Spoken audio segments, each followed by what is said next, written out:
we're going to get started. So welcome, everybody. I'm so glad that you're here. This presentation is being recorded, but you will not be on the screen, so you don't have to worry about that.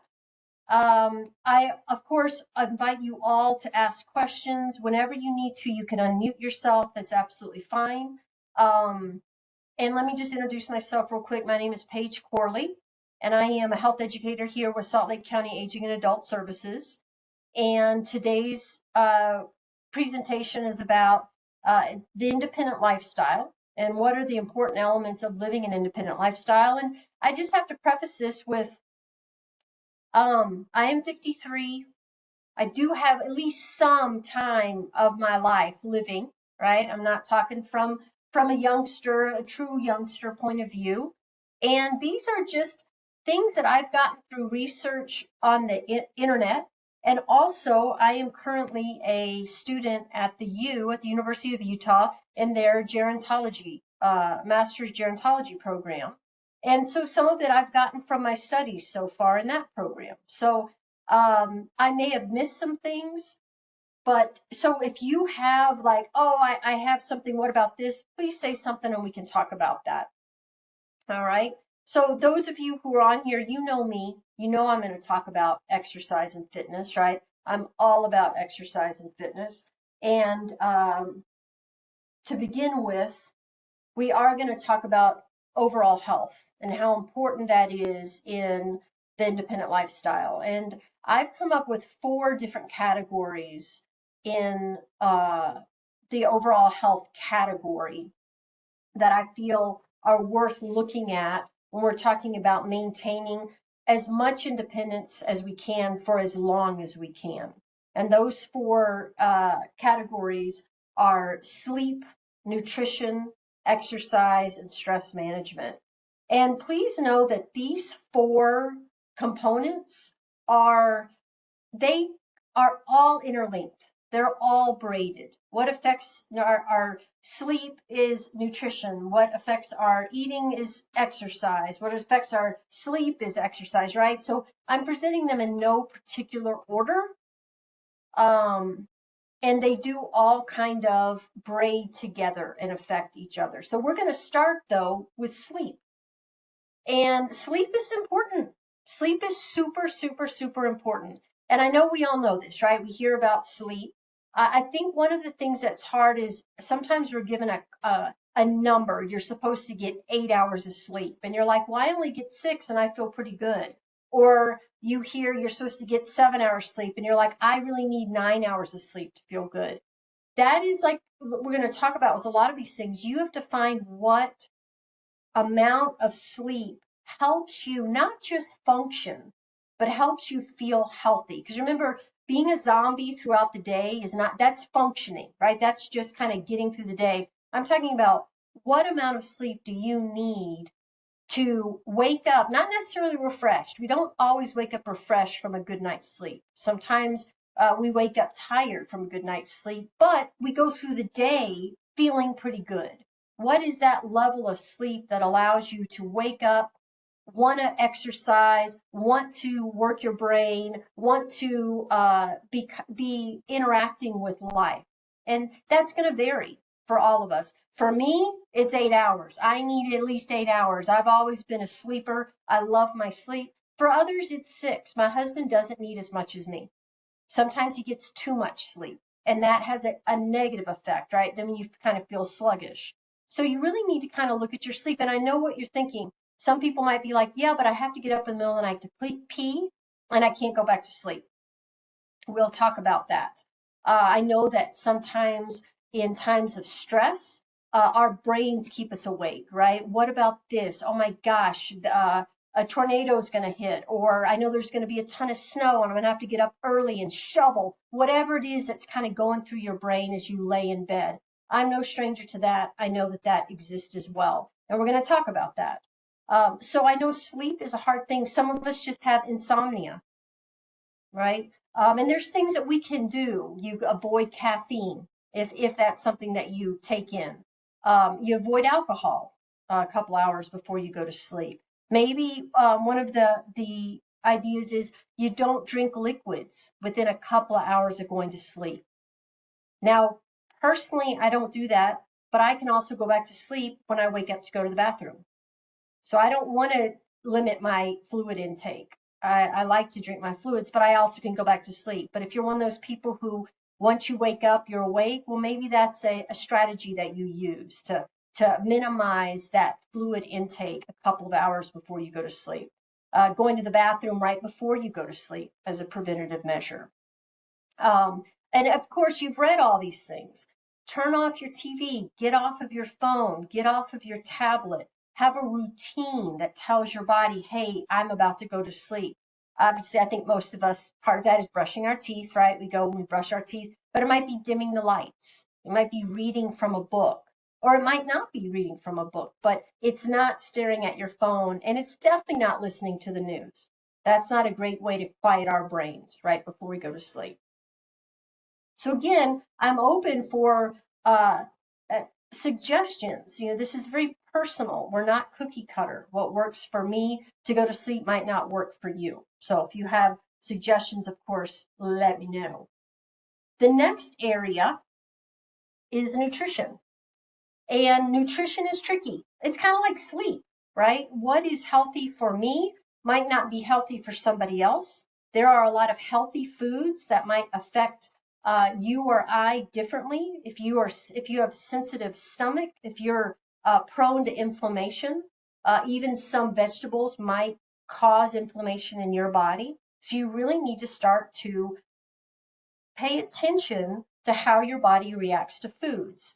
Now, whether you like it or not, it's a no-brainer to say you need to minimize sugar. You need to minimize processed foods. These are simple, meaning they're simple concepts. They're not simple to do, but they're simple concepts. Minimize your sugar. 24 grams of sugar a day, max. That's not a lot. If you drink one soda, you're already over that amount. If you put sugar in your hot drink, you're already over that amount, most likely, unless you just put in a little bit. So starting to watch your sugar intake, starting to watch your simple carbohydrate. I like carbohydrates. Carbohydrates are good for us. Simple ones are not. Those are the ones that turn into sugar very, very quickly. Making sure that you get enough protein. That's super important, especially as we age. But at any age, it's important. Not overeating, not undereating, right? There's a lot of things. So I do suggest that people have a food diary. Know what you're putting in your body, but more importantly, know how your body reacts to it. If you eat a meal and then are really tired afterwards, think about what in that meal made me so tired. That's not normal. Being really tired after a meal, that's not how our bodies really are meant to function. It's supposed to energize us, not put us to sleep. So maybe it's the heaviness of the sugars or the simple carbohydrates that do that, or maybe you just overate. So, but nutrition is important. We are what we eat. That's absolutely important. It's a really super important part of our overall health. And it definitely can affect how we sleep. And then, of course, my favorite is exercise. I think we all need to move. If you hate the word exercise, replace it with movement. Our bodies were meant to move. They seem to really like sitting around, or do they? Right? How many diseases are born out of being sedentary? Look at it. There's a ton of them. That really sedentary is part of that prerequisite for having this disease. Our bodies need to move. For our joints to be healthy, they need to bend and straighten. So whether you're getting involved in one of the programs that we have here at Salt Lake County in the senior centers or online, but something at least once a day that gets you focused on movement. And then outside of that, making sure that you move around the house, whether that be during commercials of your favorite program, or if you're having a conversation with the person you live with, doing that in a standing position, getting a standing desk, but making sure that we're minimizing how much we sit. And if we have to sit for whatever reason, then making sure that we are still maintaining some sort of movement. I want everybody in here to be involved in a class where you're lifting weights and doing cardio and stretching. And I know some of you already are. So, right, good job on that. Exercise, super, super important of our overall health. And then last is stress management. If you keep yourself up at night with worry, most likely you need to look at yourself at your stress management. And this is the $1 million question, right? How do we manage our stress? It's different for everybody. For some of us, it might be not watching the news so much. Maybe it's accepting that your kids are 40 and that they're going to make decisions and do their things, and you can't worry about it anymore. Now, I'm not a parent, so I know that that's not really realistic, but maybe there's some self-speak that can go into that. It might be reading books that give you coping mechanisms. It might be exercise. It might be sleep. It might be nutrition. So you start to see how all of these start to braid together. If you're putting healthy things in your body and you're moving during the day, chances are you're going to sleep a little bit better. And guess what you're going to do with all of those things? You're going to be able to handle your stress better. So they all start to interlink and be woven together. For some, it might be going to therapy, a certain kind of therapy. Maybe it's a movement therapy. Maybe it's truly a, let me look at my past therapy. It might be, this is who I am, and I want to really know myself, and I want to practice mindfulness and start to notice in the middle of the night when I start spinning on something that I can't control, noticing it and having a tool that I can use to stop that. I know that for some that might sound hokey, but it actually is very true. And what tool you use, that's up to you. It can be a word, it can be a visualization, it can be a prayer. There are all sorts of things that you can use when you start to notice, wow, I'm not managing my stress. I'm going to take a deep breath. I'm going to do this, and then I'm going to try to make some different choices. So again, none of it's easy, but those are the 4 main areas I came up with in overall health, or overall physical, mental, emotional health. Anybody else on the call have something that they'd like to add to that?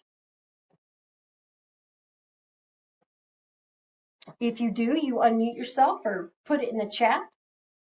All right. So with all of that, let's not forget our annual medical checkups. These are important. If you have access to health care, please use these. They give you a good baseline. My dad never went to the doctor. It was not his thing. So when he was in his late 60s, he had already had early onset dementia. But little did we know that his blood pressure was like 200 over something, because he never went to the doctor. So he never knew that it was starting to get high, right? Go and know where you are, know where your blood pressure is, know what your triglycerides and your blood glucose is, so that if you start to see a trend in a direction that you don't want to go, you can nip it. We all know small problems are much easier to deal with than big problems. And the annual checkup is a way to deal with those problems and try to keep them small. And if they get big, then we deal with that. But if you have access to it, take advantage of it. For those who don't have access of it, that's one thing. It frustrates me when people have access and they're like, no, I'm not going to go. That's frustrating because there's a lot. I know that there's fear involved and everything else, but there's a lot of good that can come out of that. I saw a hand go up. Annie, was that on accident or were you just waving at me? Hi. Okay. Very good. So, and this includes dental. If you have dental, I know dental is very expensive. I acknowledge that all this stuff is expensive and not all of us have access to these things. So if you do, take advantage of it. Also, let's try to keep our brains healthy with continued learning. And I think I'm gonna talk about this more in a little bit. But one of the things that I've been working with older adults now since about 2014. After my dad died, I volunteered at Southern Utah Veterans Home, and that's how I got involved specifically working with the older adult population. I know that's a very subset population, but that's where I found fitness was a pathway to continued independence and longevity. And one of the things that I notice, and this is a gross generalization, so please, if this doesn't apply to you, I'm not talking to you, but there's this thought of, I'm going to reach a certain age and then I don't really have to do anything. And I'm excited. And we've kind of put that under the umbrella of retirement. I can retire and I can just do nothing. And unfortunately, our brains don't and our bodies don't do well with that. You can retire from your job, but you still need to learn. You still need to challenge yourself. You still need to have the frustration of learning. So as I was telling, I think only Lorraine was on here when I opened the meeting, I'm trying a new application called Canva, and it's brand new to me, and I'm not really sure how to use it. And when I started this, I realized my notes were gone. And I was like, and the thing is, part of learning is that frustration. Part of learning is maybe not getting it right, but learning how to get it better. And I don't think we should ever get to an age where we're not willing to experience that frustration. Maybe it's on a different level, but that we really want to keep our brains healthy. And it's not just through crosswords and Sudoku. It might be through learning how to use your computer or get online. Remember, I know Lorraine and I went through it back with COVID, learning how to get online and how to problem solve. It's frustrating, but we learn and we get better through that. So we're going to talk about more continued learning, but always learning, always wanting to, always challenging ourselves. Now, next, shifting gears away from kind of that overall health to preparations, things that we might do to help ourselves continue to be independent. And again, if you have things that you can think of, please put them in the chat or unmute yourself or put up your hand and we can talk. And these include advanced directives or living wills, the power of attorneys, kind of that law stuff, decluttering and organizing, emergency lists, and home adaptations. Those are the 4 kind of groups that I came up with. Again, that's just me coming up with them, so there might be more. So first, we're going to talk about advanced directives, living wills, powers of attorney. And as I was doing this presentation and writing out my notes that I can't see, I was reminded that everybody has a different thought on these things. And I really want to be aware and compassionate to that. I was brought up in a home where we talked about death. We talked about preparations for death. Maybe that's because my dad was in Vietnam. Maybe it's just because my parents are who they are. But there was not I don't want to say a stigma, but it was okay to acknowledge that we're going to die. And I understand that that's not everybody's thing. So for those of you who that's not, I understand that it might not be, but I have to tell you, as you age, even if you don't get a disease and you stay sharp and everything else, getting these advanced directives and living wills and powers of attorney might not help you, but they help the people that are left here once you leave. And there's a certain independence to that. If you really want to have your money used in a certain way, or make sure that it's your husband or your wife or your sister that cares for you if you become incapacitated, you have to make those decisions now while you are of clear thinking. If you leave it for after something happens to you, it can get very, very, very murky. I've lived this, and it can be very hard.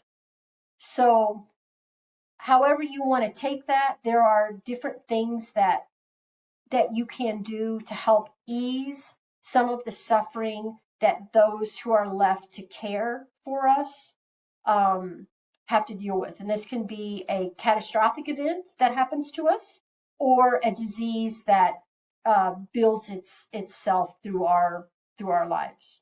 So that is something that I personally think is really important. The second one, a little bit lighter note, is decluttering and organizing your space. Some of us have lived in a house for 10, 20, 30, 40, 50 years. I think I know people who've lived in their house for 50 years, which is awesome. Up until my mid 30s, I hadn't lived anywhere more than 2 years, including my childhood home. That just wasn't what I experienced. The amount of things that we can gather living in one spot for 20 or 30 or 40 or 50 years is a lot. And remember that the things that you cherish and that you find valuable, others might not. So if you have certain items that you want to make sure go to the person that you want them to go to, now might be the time to give it, not waiting. Some things you need to wait, and that's why we have the living wills, right? But other things, like my mom, she started going through her pictures, and she sent me a whole bunch of pictures and said, I think you would like these pictures, instead of her just hanging on to them. I think you would like your third grade report card, which she did send to me, and I was quite a student, I have to say. But those are the kind of things that you might look at now. It's something for your brain, it's something for you to do, and B, it again lightens the load of those people who are going to come in after we're gone and deal with our physical, what we've left over physically in this world, meaning our files, our tchotchkes, whatever it might be. So if that's something that is in your repertoire, it would be a good thing to do, especially if you have the time. And I know there's a big push right now for organization and minimalization in a sense. Third is emergency lists. I think everybody on this call is old enough to remember that back in the day, that's what we did, right? You had a list on your refrigerator of the doctor and of the veterinarian or the pediatrician or the babysitter. And for some of us, with the advancement in technology, we don't have those anymore. They're stored in our phone. Our in case of emergency person is in our phone, and we don't know what their phone number is, right? We don't even know what our own phone number is half the time, right? Because it's stored in our phone. So maybe making a list and putting it on your refrigerator of those in case of emergency contacts, or people that you know will help you in an emergency. Also, the physical address of the Instacare that's close to you, the phone number of the Instacare that's close to you, your preference in hospital. Do you want to go to the U or do you want to go to IHC, which is called IH now, I think. Those kind of lists, and anything else that you think is important, but physically writing them down and putting them on the fridge. I do have one, mainly for our dogs, right? Just in case something happens, so I know what to do. And I also know my mom's phone number and my brother's phone number, my husband's phone, those are in my head, but any phone numbers that I would want to have. Anything that you think is important if there was an emergency, where your water supplies are, an inventory of your food stock, right? There's all sorts of things, but something that might help in case you need to act fast. And fourth is preparing our homes. And again, there might be a stigma attached to this, but I was super proud of my mom when she called me up and she said, you know what? We're changing our bathroom. I'm going to spend the money and we're going to get rid of that tub and we're going to put in a walk-in shower because I'm just really fearful that me or my husband are going to fall. And I was just like, wow, that's so impressive that you're willing to do that.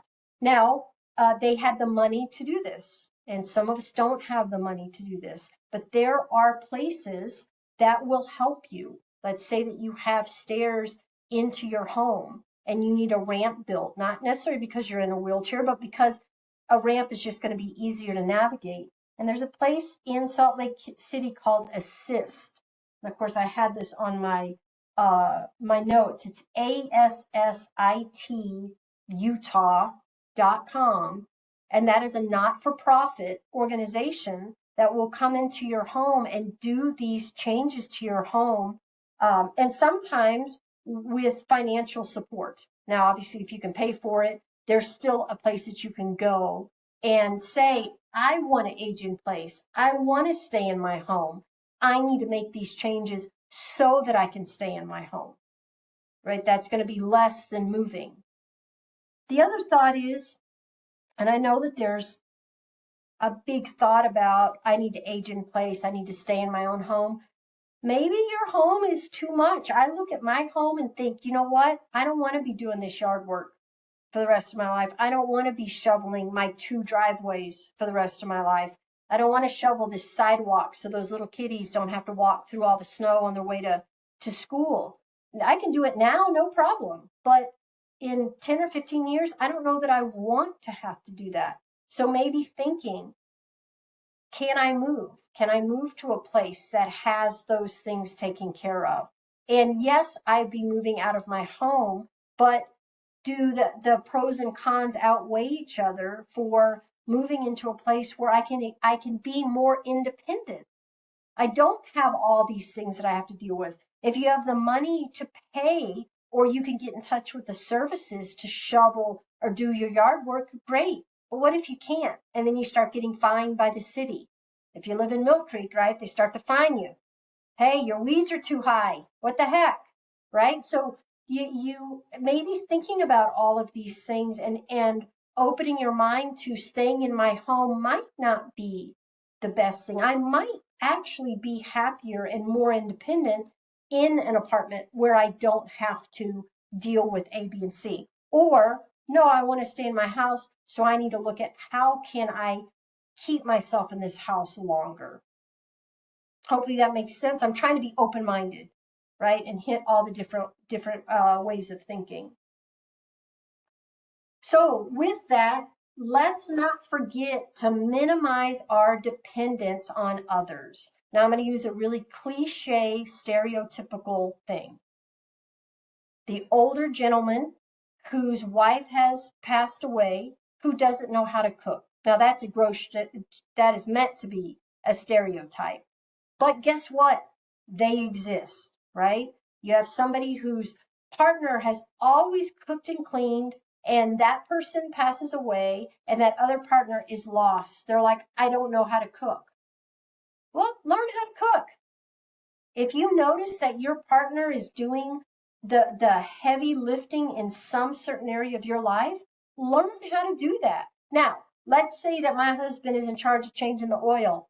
I don't want to learn how to change oil. I mean, he can show me, and I basically know how. But what I do want to know is, where can I take the car to change the oil, right? That's part of my independence from my partner. That doesn't mean I have to do it now, but I do need to educate myself somewhat on how to do it.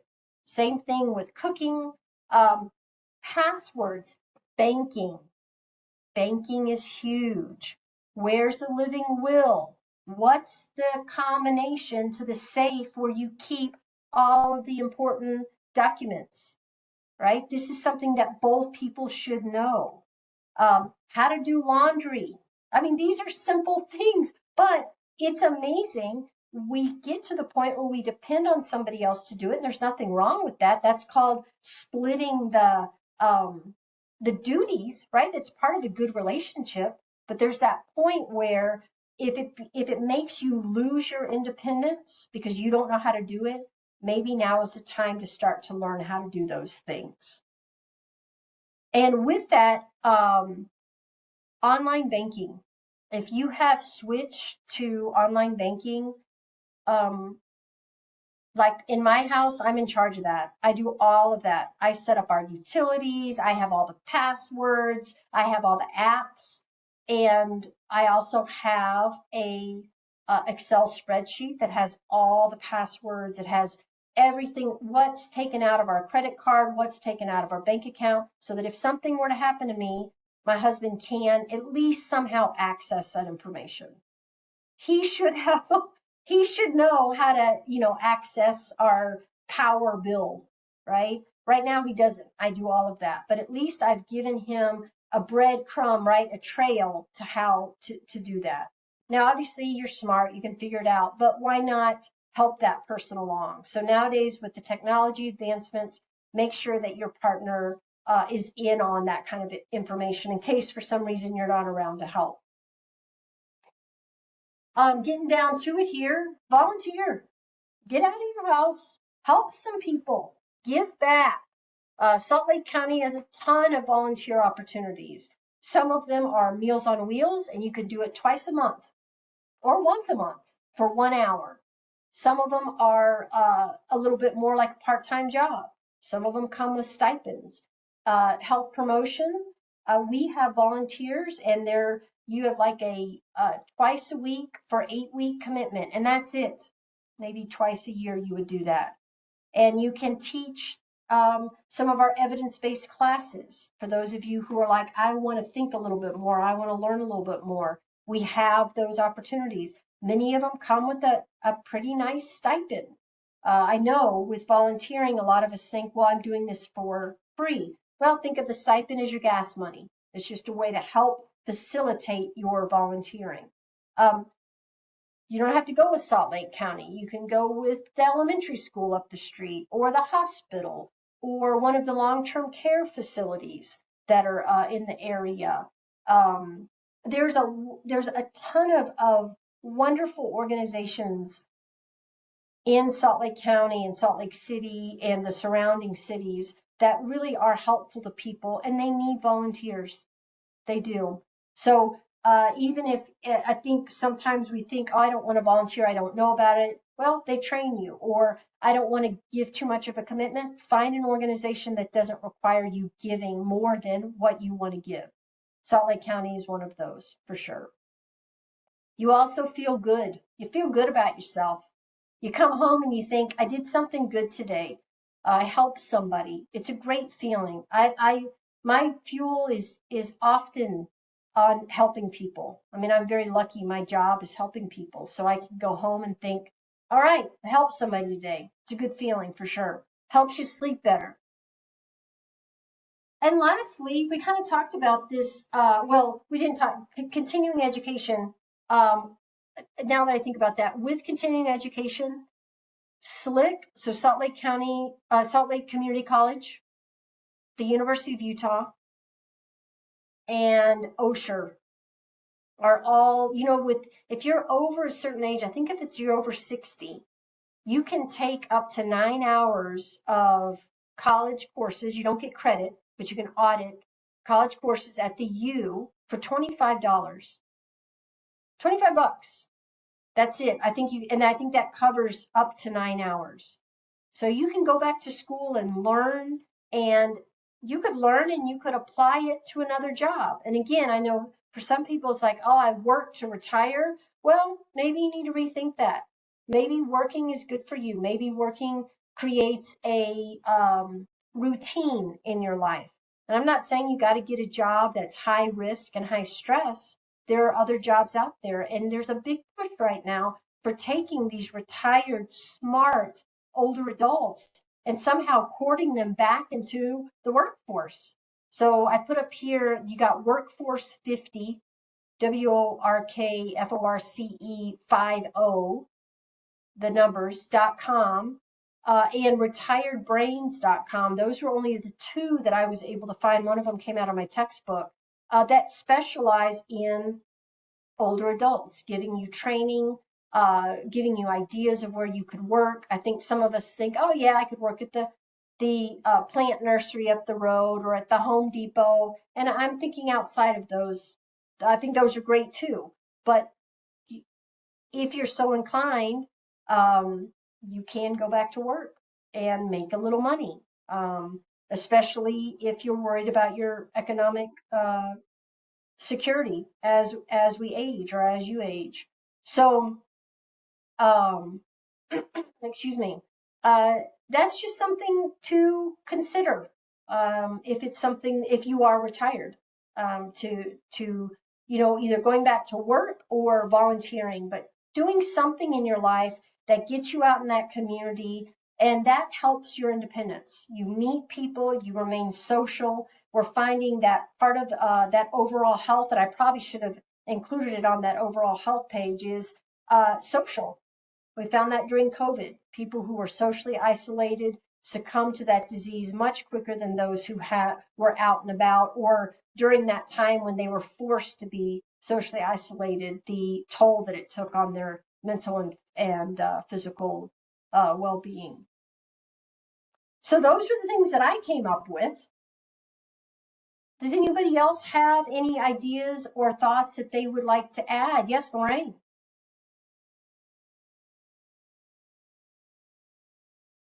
When you were talking about minimizing dependence, what came to mind is something that we've just been going through in the last week. As far as like, my husband's been taking care of mainly the overall financial stuff. And one thing was like the credit cards. And we found that if he goes first, my credit card will be, canceled, a lot of them. And so because I'm an authorized user, but I'm not a co-owner.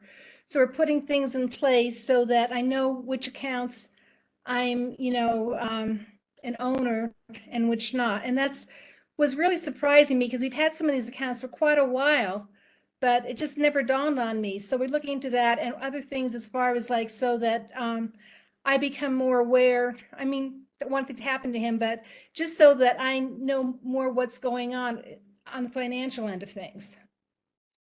Absolutely. Good for you. That's excellent. And it is amazing how often when one person opens up an account, their spouse is not automatically an equal user in that account. Now, we can travel back to the 70s when women couldn't open up credit cards, right? That wasn't that long ago. I didn't experience that. But so now still, when my husband opened our phone account, he didn't know, but I wasn't authorized. I was like you, Lorraine, where I was a user, but I couldn't get any of the information. When I called in, I'm like, what the heck? This is my phone too. What? And he didn't do that on purpose. That's just how the system was set up. So we had to jump through multiple hoops to get me so that I had equal access to the phone if something went down. So I applaud those efforts. And of course, this is not, and I think this is what's hard is, of course, we don't want our loved one to go. We all want to poof into love all at one time, right? I don't want to be without my husband. He doesn't want to be without me. But we do need to consider that and consider what our independence is going to be like if that happens. And I know for some it's like, well, that's a self-fulfilling prophecy. If I think about it, it's going to happen. No. But that's not that. That's really not true. But I understand that it's uncomfortable. But I think having a good dialogue with that person that you care about and that you love, and that they understand that you're doing this not because you hope that they leave, but because you want to maintain as much of your independence as possible. And I think it is something that females need to be aware of more than males in the financial area. And again, that's a gross generalization. I mean, no disrespect or anything to anybody. And at the same time, I think that the households doing, sometimes it's the man who doesn't know how to cook, doesn't know how to work the laundry machine. And guess what? If you don't know how to cook, you die of starvation. So it's really important, right? That we know how to cook, just like we know how to access our money. So thank you, Lorraine. That's an excellent point, and good for you for doing that. I appreciate you sharing it. Anybody else have anything that they would like to add to the presentation or question or something I left out?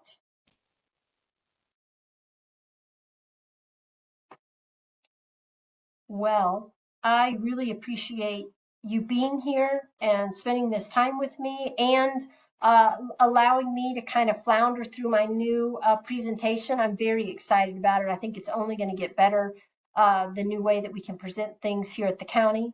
Remember that next week, is it next week, Annie, that you'll be posting your Healthy Minute on YouTube? It's 2 weeks, so it's last week. The last week of February, we're starting our new venture, which is called Healthy at Home, Healthy Minute. And we will be posting like 3 to 5 minute little videos on our YouTube channel about different areas of interest.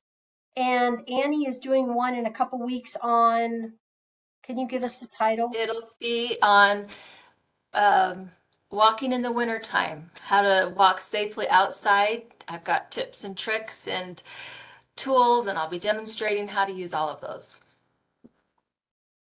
Excellent. Yes, very important, especially this year, right? Since we can't seem to Yeah. get rid of our ice this year at all.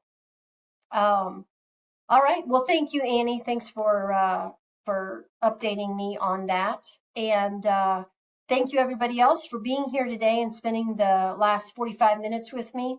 This will be recorded and put on YouTube if you want to rewatch it, or share it with somebody that you think might benefit from it. And otherwise, I will see you all. We'll have another presentation in March. We're not doing our every Tuesday at 2 anymore. We're doing it once a month. We'll have a live webinar for you, and then it will be recorded and put on YouTube. All right. Thank you so much, everybody. Have a great day. Stay safe. Stay warm. Thank you. Thanks. Bye.